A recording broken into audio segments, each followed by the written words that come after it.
Sometimes the people who promise to love you forever are the ones who destroy you the most. Sabrina thought she knew what betrayal looked like until her own sister and fiancé showed her a level of cruelty she never imagined possible. Picture this. You're 24 years old, your whole life mapped out perfectly. You're engaged to your college sweetheart, you got a promising dance career ahead of you, and your family seems solid. Then in one devastating moment, everything you believed about love, loyalty, and family gets ripped away from you. This is exactly what happened to Sabrina, and her story will show you how sometimes what's meant to break you actually makes you stronger than you ever thought possible. Sabrina had always been the responsible one in her family. While her younger sister Susan got away with everything, Sabrina worked hard for every achievement. She'd been dancing since she was 5 years old, pouring her heart and soul into every performance, every competition, every audition. By the time she reached her early 20s, she was finally starting to see her dreams take shape. She'd landed a spot with a respected dance company, and her performances were getting noticed by all the right people in the industry. But Sabrina's success wasn't just about dance. She'd also found love with William, a guy she'd met during her sophomore year of college. William was charming, attentive, and seemed to understand her passion for dance. He'd sit in the audience during her performances, cheering louder than anyone else. He proposed to her on the stage where she'd just finished her most important performance to date, and she said yes without hesitation. Everything seemed perfect. The problem started brewing long before Sabrina realized what was happening. Her stepmother Rose had always favored Susan, making excuses for her behavior and enabling her worst impulses. Susan had grown up believing she deserved everything she wanted, and she developed a talent for manipulation that would put professional con artists to shame. She knew exactly how to play the victim when it suited her, and she perfected the art of making others feel guilty for not giving her what she wanted. Rose had married Sabrina's father when Sabrina was 12 and Susan was 10. From day one, Rose made it clear that Susan was her priority. She'd shower Susan with attention and gifts while treating Sabrina like an inconvenience. When Susan got in trouble at school, Rose would blame the teachers. When Susan stole money from Sabrina's room, Rose would insist it was just a misunderstanding. This pattern continued for years, creating a toxic family dynamic that left Sabrina feeling like an outsider in her own home. Susan had always been jealous of Sabrina's success and independence. While Sabrina worked multiple jobs to pay for dance classes and put herself through college, Susan expected everything to be handed to her. She resented that Sabrina had found love with William, especially since Susan's own relationships never seemed to last. The jealousy had been simmering beneath the surface for years, but it was about to boil over in the most devastating way possible. William, for his part, seemed like the perfect partner. He was supportive of Sabrina's career, understanding when she had to miss social events for rehearsals, and patient when she was stressed about auditions. He'd often joked that he was lucky to be with someone so talented and driven. But there were small signs that Sabrina missed, or maybe chose to ignore. The way he'd sometimes make comments about her obsession with dance. How he'd get a certain look in his eyes when Susan was around. The way conversations would stop when Sabrina entered a room. The betrayal didn't happen overnight. It was a slow burn that started with innocent-seeming interactions. Susan would call William when Sabrina was at rehearsal, claiming she needed advice about something. She'd show up at their apartment when she knew Sabrina wouldn't be there, always with some excuse about needing to borrow something or having a crisis that only William could help her with. William, either naive or already falling under Susan's spell, didn't see the manipulation for what it was. Susan was a master at playing the role of the sweet, vulnerable younger sister who just needed guidance.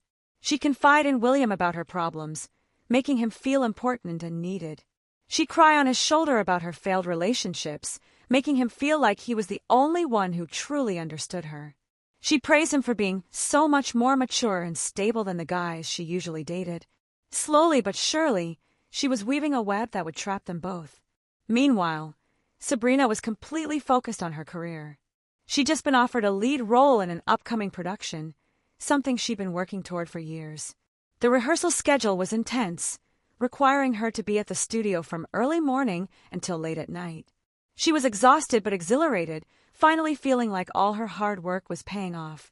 She trusted William completely, and never questioned why he seemed to know so much about Susan's personal life lately, or why Susan had suddenly become so interested in spending time with him. The signs were there, but Sabrina was too busy and too trusting to see them. William would sometimes seem distracted when she talked about her rehearsals. Susan would make strange comments about how lucky Sabrina was to have such a supportive fiancé. Rose would give Sabrina odd looks when she mentioned William, as if she knew something Sabrina didn't. But Sabrina was living in a bubble of happiness and ambition, completely unaware that her world was about to implode. The first crack in Sabrina's perfect world came during what should have been the happiest time of her life. She just nailed her audition for the lead role, and the director had pulled her aside to tell her that she had something special, something that could take her far in the dance world. She was practically floating as she drove home, eager to share the good news with William and start planning their future together. But when she walked into their apartment, she found it empty. William's car was in the parking lot, so she knew he was home, but he wasn't answering when she called his name. She checked the bedroom, the kitchen, even the bathroom, growing more confused by the minute. It wasn't until she heard muffled voices coming from the guest room that she realized where he was. The door was slightly open, and what she saw through that crack changed everything. William and Susan were sitting on the bed, closer than any engaged man should be sitting with his fiancée's sister. Susan's hand was on William's chest, and he wasn't pushing it away. They were talking in hushed tones, their faces inches apart, and the intimacy between them was unmistakable. Sabrina's first instinct was to burst through the door and demand an explanation, but something held her back. Maybe it was shock, or maybe some part of her already knew that whatever explanation they gave her would be a lie. Instead, she backed away quietly and left the apartment, her hands shaking as she tried to process what she'd just witnessed. She drove aimlessly through the city, her mind racing with questions and doubts. Had she misunderstood what she'd seen? Was there an innocent explanation? But deep down, she knew there wasn't. The way they'd been looking at each other, the secretive whispers, the guilt written all over their faces, it all pointed to one devastating conclusion. When she finally returned home hours later, William was alone, acting as if nothing had happened. He asked about her audition with what seemed like genuine interest, but Sabrina could see the guilt in his eyes. She wanted to confront him, but she also wanted to be wrong. So she said nothing, hoping against hope that she'd imagine the whole thing. But the pretending couldn't last long. Over the next few weeks, Sabrina started paying closer attention to the interactions between William and Susan. She noticed how they'd exchange glances when they thought no one was looking. How Susan would touch William's arm a little too long when she was talking to him. How William would light up when Susan walked into a room in a way he hadn't done for Sabrina in months. The final confirmation came when Sabrina decided to surprise William with lunch at his office. She'd taken a rare break from rehearsals and wanted to do something spontaneous and romantic. But when she arrived at his workplace, the receptionist told her that William had called in sick. Confused, Sabrina tried calling him, but his phone went straight to voicemail. A terrible suspicion began to form in her mind. She drove to Susan's apartment, her heart pounding with dread. Susan's car wasn't in the parking lot, but William's was. Sabrina sat in her car for what felt like hours, staring at that familiar vehicle and trying to convince herself there was a reasonable explanation. But when William and Susan emerged from the apartment building together, laughing and holding hands like lovers, all her worst fears were confirmed. The confrontation that followed was brutal. Sabrina waited until they returned to William's apartment, then let herself in with her key. The look of shock and guilt on their faces when they saw her standing in the living room was almost comical, if it hadn't been so devastating. "How long?" was all Sabrina could manage to say.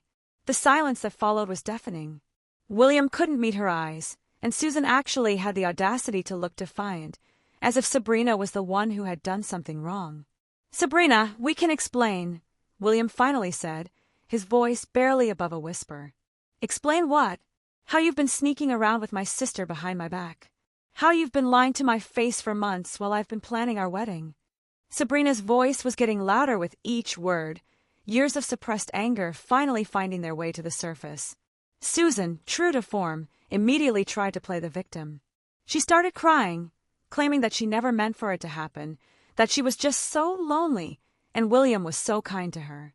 She painted herself as the helpless younger sister who had accidentally fallen in love with her sister's fiancé, as if it was something that had happened to her rather than something she had actively pursued. But William's response was what really broke Sabrina's heart. Instead of taking responsibility for his actions, instead of begging for forgiveness or showing any real remorse, he actually tried to justify what he'd done. He claimed that he and Sabrina had grown apart, that they wanted different things in life, that he'd found with Susan what he'd been missing with Sabrina.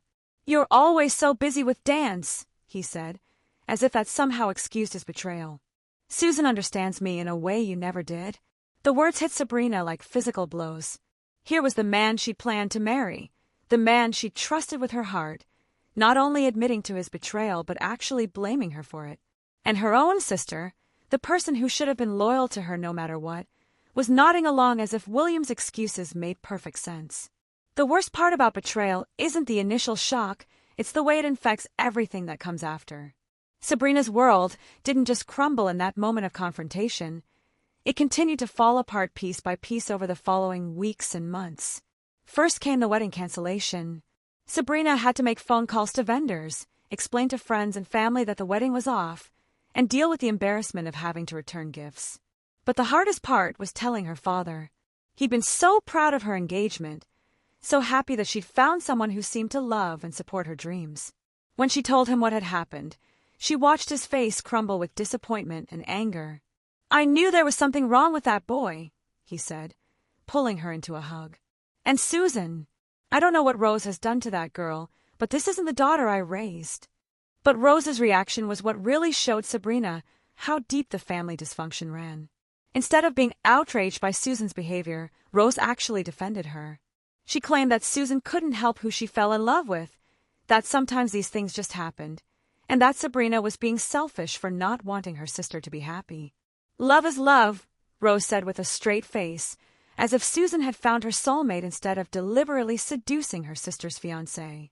"You can't choose who you fall in love with." The gaslighting was so blatant that Sabrina almost laughed. Here was her stepmother, the woman who was supposed to be a mother figure, actually trying to make Sabrina feel guilty for being upset about her sister's betrayal. It was like living in an alternate reality where wrong was right and victims were expected to be grateful for their abuse. But the real devastation was yet to come. In the midst of dealing with the emotional fallout from the betrayal, Sabrina was trying to throw herself back into her dance career. She figured that if she couldn't trust the people in her personal life, at least she could rely on her passion for dance to get her through this difficult time. She just started rehearsals for the lead role she'd auditioned for, the one that was supposed to be her big break. The choreography was challenging, requiring her to perform some of the most technically difficult moves she'd ever attempted. But Sabrina was determined to prove that she was stronger than her circumstances, that she could excel professionally even if her personal life was in shambles. During one particularly intense rehearsal, Sabrina was performing a complex sequence that involved a series of jumps and turns. She'd done similar moves hundreds of times before, but this time something went wrong. Maybe it was the emotional stress affecting her concentration, or maybe it was just bad luck, but she landed wrong and felt something pop in her ankle. The pain was immediate and excruciating. Sabrina collapsed to the floor, unable to put any weight on her injured foot. The other dancers and the choreographer rushed to her side, but Sabrina already knew that something was seriously wrong. This wasn't just a minor sprain that would heal with a few days of rest. The hospital visit confirmed her worst fears. She'd torn multiple ligaments in her ankle, and the injury was severe enough to require surgery. Even worse, the doctor warned her that this type of injury could end her dancing career permanently. The repeated stress and complex movements required for professional dance might be too much for the damaged joint to handle. Sabrina listened to the doctor's words in numb shock. In the span of a few months, she'd lost her fiancé, her sister, and now potentially her career. Everything she'd worked for, everything she'd built her identity around, was being stripped away from her one piece at a time. The surgery was successful, but the recovery was long and painful. Sabrina spent weeks in physical therapy, fighting to regain strength and mobility in her ankle. She pushed herself harder than the therapists recommended, desperate to prove that she could come back from this injury stronger than before. But when she finally returned to the dance studio, she quickly realized that something fundamental had changed.